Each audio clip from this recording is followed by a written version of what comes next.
CTET का English pedagogy यानी कि अंग्रेजी शिक्षा शास्त्र, चाहे लैंग्वेज 1 हो या लैंग्वेज 2 हो, कंपलसरी पेपर है आपका पेपर 1 पेपर 2 में, चाहे आप उसे लैंग्वेज 1 के फॉर्म पे लेते हैं या लैंग्वेज 2 के फॉर्म में। लैंग्वेज 1 थोड़ा सा टफ होता है क्योंकि उसमें आपकी पोइट्री ज़्यादा देती है, और लैंग्वेज 2 जो होता है वो थोड़ा सा ईजी होता है। क्वेश्चन के पैटर्न भी थोड़े से चेंज किए जाते हैं, मतलब कि थोड़ा लेवल डिफ़िकल्टी लेवल जो है वो थोड़ा सा ज़्यादा रहता है, ठीक है। लेकिन अगर आप तैयारी आप दोनों की करते हैं तो अच्छे से, तो दोनों को ही आसानी से कर सकते हैं। आप सभी को पता है कि इंग्लिश लैंग्वेज और पेडागोजी की जो सीरीज़ मैं चला रही हूँ उसी को आगे बढ़ाते हुए आज मैं दूसरा क्वेश्चन पेपर लेके आई हूँ, दूसरा PYQ लेके आई हूँ जो ऑफलाइन एग्जाम में पूछे गए थे। क्योंकि पेपर आपका ऑफलाइन होने वाला है तो जितनी ज़्यादा हम आपको लास्ट टाइम पे इंग्लिश पेडागोजी की PYQ की प्रैक्टिस करवा सकते हैं वो हम करवा रहे हैं। और आप लोगों ने बहुत सारे स्टूडेंट ने रिक्वेस्ट भी करी थी इसी बेसिस पे। तो आज लैंग्वेज 1, ठीक है, पिछला हमने लैंग्वेज 2 को सॉल्व किया था, आज लैंग्वेज 1 जो पेडागोजी है उसको हम सॉल्व करेंगे। आगे बढ़ने से पहले आप सभी का स्वागत है मेरे यूट्यूब चैनल नीरूज लर्निंग हब पे। मैं आपकी एजुकेटर निर्मला साहू। मैंने बीएड में टॉप किया हुआ था, सीटेट पेपर 1 पेपर 2 मैंने सेल्फ स्टडी से क्वालिफाई किया था। As a PGT English teacher मुझे टीचिंग में कई सालों का एक्सपीरियंस है, और यहाँ पर मैं आपको सीटेट के हर सब्जेक्ट की पेडागोजी और कंटेंट दोनों की तैयारी करवाती हूँ, जो कि सिर्फ सीटेट के लिए नहीं, हर टीचिंग एग्जाम के लिए आपके लिए बहुत ही ज़्यादा इंपॉर्टेंट हो जाता है। जैसे कि NVS, KVS, DSSB exam, EMRS जो एग्ज़ाम है, और जितने भी स्टेट लेवल टेट है उनके लिए भी बहुत हेल्पफुल है। तो चलिए बिना समय गंवाए देखते हैं इंग्लिश पेडागोजी लैंग्वेज 1, ये जो PYQ है, ठीक है, 2018 में पूछा गया था। पहला क्वेश्चन देख लेते हैं।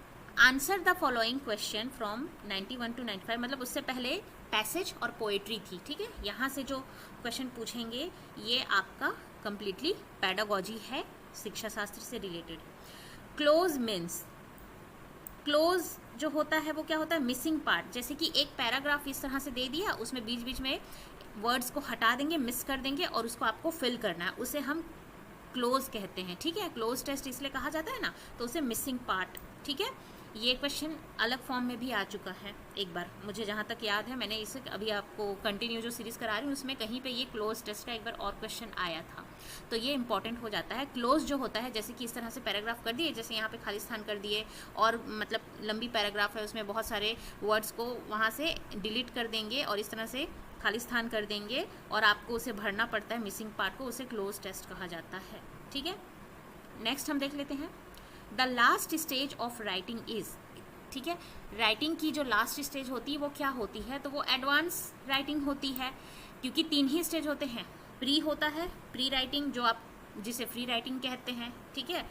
फिर जो प्री राइटिंग के बाद रिसर्च करते हैं, ड्राफ्ट करते हैं, ठीक है, और प्रूफ रीडिंग, ये सब बहुत सारे प्रोसेस आते हैं। लास्ट जो आपकी होती है एडवांस्ड राइटिंग होती है, जहाँ पे आप बिल्कुल करेक्ट फॉर्म पे और अच्छे से बिना ग्रामेटिकल मिस्टेक किए हुए बढ़िया से लिखते हैं, उसे हम एडवांस राइटिंग कहते हैं। तो वो उसकी लास्ट स्टेज होती है।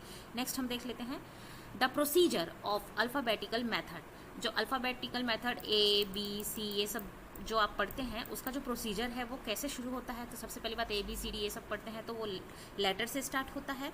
लेटर के बाद आप वर्ड बनाना सिखाते हैं बच्चों को, cat, bat, mat, hat, rat, ऐसा वर्ड बनाना सिखाते हैं। तो पहले लेटर होता है ABCDEFG, आप पूरा सिखाते हैं उसको, कॉन्सोनेंट और वोवेल। उसके बाद वर्ड होता है, उसके बाद क्या होता है, फ्रेज। फ्रेज यानी कि पूरा कंप्लीट सेंटेंस नहीं होता है, ग्रुप ऑफ वर्ड होता है, चाहे वो 2 वर्ड का ग्रुप हो, 3 वर्ड का ग्रुप हो, लेकिन कंप्लीट सेंटेंस नहीं होता है। उसके बाद सेंटेंस होता है, ठीक है। सेंटेंस से पहले आप 2 या 3 वर्ड का जो सेंटेंस जो वर्ड का जो ग्रुप बनता है उसे हम फ्रेज कहते हैं। जैसे कि कम हियर है ना, get out, shut door, shut the door. तो ये कंप्लीट सेंटेंस नहीं है, यहाँ पे ये फ्रेज के जैसे इस्तेमाल किया जा रहा है। तो सबसे पहले क्या आता है, लेटर आता है, वर्ड आता है, फिर फ्रेज आता है। तो हम देख लेंगे किसमें है। इसमें तो पहले वर्ड दे दिया है तो ये नहीं होगा, ये लेटर है, वर्ड है, लेकिन ये सेंटेंस दे दिया, ये भी नहीं होगा। लेटर, वर्ड, फ्रेज, फिर पैराग्राफ दे दिया है। पैराग्राफ से पहले सेंटेंस होता है। पैराग्राफ क्या होता है, इस तरह जो 4 से 5 जो लाइनें होती है एक साथ, उसे पैराग्राफ कहते हैं। तो उससे पहले सेंटेंस आएगा ना, सेंटेंस 1 लाइन का होता है। तो यहाँ पे आप देख सकते हैं 4th नंबर जो है आपका आंसर सही हो जाएगा। यहाँ पे मिटा के करते हैं, नहीं तो फिर आप कंफ्यूज कर जाएंगे। लेटर सबसे पहले ABCD, फिर वर्ड्स कैट मैट बैट, फिर group of word come here, है ना, गो देयर, ब्रिंग वाटर, ये फ्रेज होता है।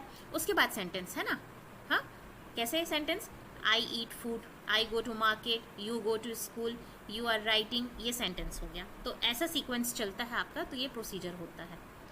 You ask what has my government done for you, I can answer in 2 words a lot। अब देखिए क्या बोल रहा है, ये क्या है question, the question put up here is, किस तरह का है, यू आस्क, तुम पूछो मेरे गवर्नमेंट ने क्या किया है अभी तक तुम्हारे लिए, I can answer you in 2 words। तो इस ये जो है ना, जो ऐसे क्वेश्चन करना जिसमें आंसर की उपेक्षा नहीं करते हैं, आंसर को एक्सपेक्ट नहीं किया जाता है, वैसे जो क्वेश्चन का फॉर्म होता है, सेंटेंस होता है, वो है ये। तो वो क्या होता है, उसे हम रिटोरिकल कहते हैं। देखो एक्सप्लेनेटरी यानी कि आप किसी चीज़ के बारे में डिटेल एक्सप्लेन कर रहे हैं, प्रॉम्प्ट यानी तुरंत आप जवाब दे रहे हैं, स्टाइलिश जो होता है वो बहुत अच्छे मैनर पे। लेकिन यहाँ पे जैसे ये पूछ रहा है कि you ask what has my government done for you, I can answer in 2 words, तो यहाँ पे क्वेश्चन वो कर रहा है लेकिन आंसर की उपेक्षा नहीं कर रहा है, आंसर एक्सपेक्टेड नहीं है, तो ये रिटोरिकल होता है। जैसे कि वो नेता लोग जो भाषण वगैरह देते हैं तो उस समय स्टेटमेंट बोलते हैं ना कि ऐसा हुआ या वैसा हुआ, मतलब क्वेश्चन फॉर्म में वो अपना सेंटेंस करते हैं, है ना, आप पूछिए हमने ऐसा क्या किया, आप पूछिए या हम क्या करते हैं, इस तरह का वो भाषण देते हैं। तो ऐसे रिटोरिकल सेंटेंस का इस्तेमाल करते हैं। इसका इस्तेमाल करने का कारण ये होता है कि आप किसी चीज़ को कह रहे हैं, उस पर क्या हो, वजन पड़े और लोग उसे सुने, ठीक है। आंसर की उम्मीद नहीं की जाती वहाँ पे, वो कुछ क्वेश्चन कर रहे हैं, क्वेश्चन फॉर्म में सेंटेंस दे रहे हैं, लेकिन उसकी आंसर की उम्मीद नहीं, मतलब वो ये नहीं बदले में आंसर चाह रहे हैं, वो उस पे वजन देना चाह रहे हैं, अपनी बातों पे वजन देना चाह रहे हैं, ताकि जो श्रोता है, स्पीकर लिसनर है, वो उस स्पीकर की बात को सुने। तो ये रिटोरिकल होता है बेसिकली। मैंने ये जो नेता लोग भाषण देते हैं उसकी मैंने एग्जांपल रखी क्योंकि वही लोग ये ज़्यादा करते हैं। उनके क्वेश्चन भरे जो स्टेटमेंट होते हैं, कथन होते हैं, वो इसीलिए होते हैं कि लोग उनकी बात को सुने, ठीक है, वजन हो उनकी बातों में। फिर नेक्स्ट हम देख लेते हैं 95, according to the observation in the national curriculum framework NCF 2005, English is a dash language in India. तो देखिए नेशनल करिकुलम फ्रेमवर्क 2005 में अगर ऑब्जर्वेशन के तौर पे लिया गया है तो वो आपका हो जाएगा ग्लोबल लैंग्वेज, ठीक है। फॉरेन लैंग्वेज या फिर सेकेंड लैंग्वेज जो होता है ना, ठीक है, वो आप जब स्कूल में एजुकेशन के फॉर्म पे मतलब यूज़ करते हैं, स्कूल में वो कौन से फॉर्म पे होना चाहिए, तो सेकंड लैंग्वेज के फॉर्म पे या टारगेट लैंग्वेज के फॉर्म पे ऐसा इस्तेमाल किया जाता है। लेकिन अगर NCF फ्रेमवर्क 2005 की अगर बात की जाए और उसमें ऑब्जर्वेशन आपको क्लियरली दिया हुआ है तो आपको उसको ग्लोबल मानना पड़ेगा, मतलब यही आंसर है उसका, क्योंकि इसे मतलब नेशनल करिकुलम फ्रेमवर्क में ये बोला गया है कि ग्लोबल लैंग्वेज है जो एक कंट्री से दूसरे कंट्री मतलब पूरे वर्ल्ड को कनेक्ट करने के लिए इस्तेमाल किया जाता है इंग्लिश को, ठीक है, इंडिया में इसीलिए उसका इस्तेमाल किया जाता है। रीड द एक्सचेंज, ये जो दिया हुआ है सेंटेंस और पैराग्राफ, इसको आप पढ़िए और बताएंगे। Teacher, shall we go out to the garden and find out the names of those flower near the corridor. क्या कह रही टीचर, क्या हम बाहर जाएं, वहाँ पर देखें कि फूल वगैरह जो कॉरिडोर में रखे हैं उनके नाम हम देखें और पता करें।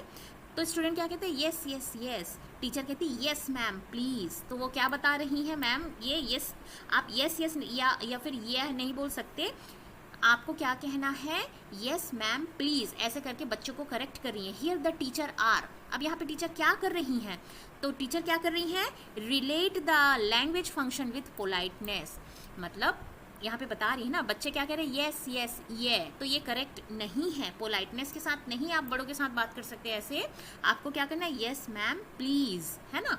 तो वो क्या कह रही है, relate language function with politeness, आपका 4th सही हो जाएगा। क्योंकि देखिए make a polite suggestion, teacher क्यों सजेशन करेंगी यहाँ पे बच्चों से, है ना, वो तो अपनी बात कह रही हैं, बच्चे आंसर दे रहे हैं तो उसको करेक्ट कर रही हैं, और करेक्शन जो कर रही हैं वो किस फॉर्म में आ जाता है, यहाँ पे टीचर क्या करी वो पूछा है।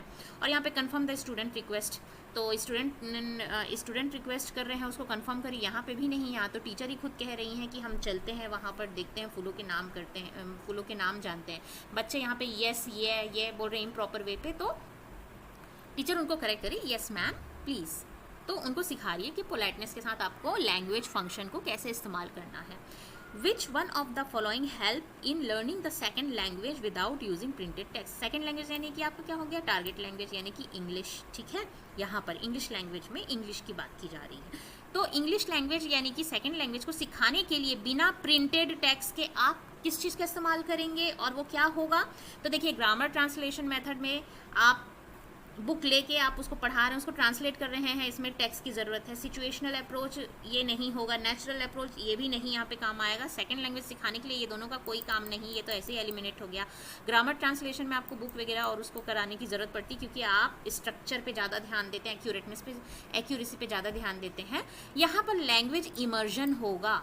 सेकेंड लैंग्वेज को बिना प्रिंटेड टेक्स्ट के अगर आप सिखा रहे हैं तो लैंग्वेज में पूरा इमर्ज होना। इमर्जन का मतलब है बिल्कुल सराउंडेड होना है उस लैंग्वेज से। इंग्लिश लैंग्वेज में सिखा रहे हैं तो इंग्लिश लैंग्वेज से ही सराउंडेड होना है। हर सब्जेक्ट, कोई भी सब्जेक्ट पढ़ा रहे हैं, मैथ्स, इंग्लिश या साइंस, कुछ भी पढ़ा रहे हैं, उसी लैंग्वेज में ही कंप्लीटली बात कर करके इस्तेमाल किया जा रहा है, उसी पे फोकस है, उसे हम इमर्जन कहते हैं। यानी उस पर बिल्कुल पूरी तरह से डूब जाना। इमर्ज यानी डूबना होता है, और यहाँ पे डूबने का मतलब है उसमें बिल्कुल आप बहुत ही ज़्यादा उस पर ध्यान दे के सिर्फ उसी पे फोकस करते हैं, तो उसको इमर्जन कहते हैं। और क्योंकि लैंग्वेज की बात की जा रही है, लैंग्वेज इमर्जन होगा आपका आंसर, ठीक है। 98 देख लेते हैं। Iconic mode of learning is based on the system of. Iconic icon से बना है, ठीक है। आइकन यानी क्या होता है, आप कंप्यूटर जब ऑन करते हैं, डेस्कटॉप में आइकन देखते क्या होता है, वो इमेज होता है, सिंबल होता है, डायग्राम्स होते हैं, पिक्चर होते हैं। तो यहाँ पे आइकॉनिक बोल रहा है। आइकॉनिक मोड ऑफ लर्निंग किस पे बेस होता है, तो सिर्फ सिंबल नहीं, इमेजेस और डायग्राम भी होते हैं, ठीक है। यहाँ पे तो ग्राफ की बात नहीं है, ग्राफ नहीं, ग्राफिक, ग्राफ राइटिंग होता है, ग्राफिक जो है इमेजेस होता है, ठीक है। और एक्टिविटी की तो बात ही नहीं है यहाँ पर। आपका जो इमेजेस होता है और डायग्राम होता है उसे हम आइकॉनिक मोड कहते हैं। बच्चों को, छोटे बच्चों को स्पेशली प्राइमरी या प्री स्कूल में आप जब बच्चों को बड़े बड़े डायग्राम और इमेजेस के माध्यम से पढ़ाते हैं तो वो क्या होता है, आइकॉनिक मोड ऑफ लर्निंग, ठीक है। कंप्लीटली यूज करता है इमेजेस और डायग्राम को। नेक्स्ट हम देख लेते हैं वाइल रीडिंग फॉर कॉम्प्रहेंशन। एक कॉम्प्रहेंशन है, यानी कि जो वो बोध होता है, पैसेज होता है, उसको पढ़ने के दौरान we understand that some pair are example of homograph. एक पैराग्राफ पढ़ रहे हैं, उसको पढ़ने के दौरान हम देख रहे हैं कुछ पेयर जो है वो होमोग्राफ के हैं।